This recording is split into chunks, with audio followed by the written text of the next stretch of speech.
সময় এখন ভোর 4:23। আমরা বেরিয়ে পড়েছিলাম গঙ্গাসাগরের উদ্দেশ্যে। প্রথমে অম্বিকা কাল্লা স্টেশন থেকে হাওড়া লোকাল ধরে আমরা পৌঁছালাম হাওড়া। আর এটা দেখে তো সবাই বুঝতেই পারবে, ঐতিহ্যবাহী হাওড়া ব্রিজ। আমরা এখন চলে যাচ্ছি শিয়ালদা স্টেশন। শিয়ালদা স্টেশনে কিছুক্ষণ ওয়েট করার পর ওখান থেকে নামখানা লোকাল ট্রেন ধরে আমরা চলে গিয়েছিলাম কাকদ্বীপ। কাকদ্বীপ থেকে ঘাটে যাওয়ার জন্য অনেক টোটোর ব্যবস্থা করা আছে।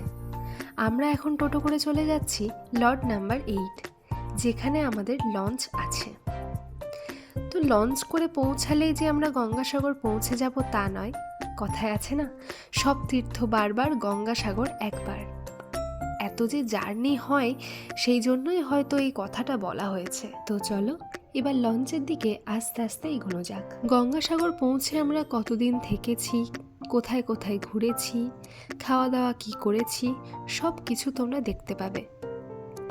তো চলো আজকের ভিডিওটা এই পর্যন্তই। নেক্সট পার্ট আসছে খুব তাড়াতাড়ি। সবাই ভালো থেকো, সুস্থ থেকো, সাবধানে থেকো।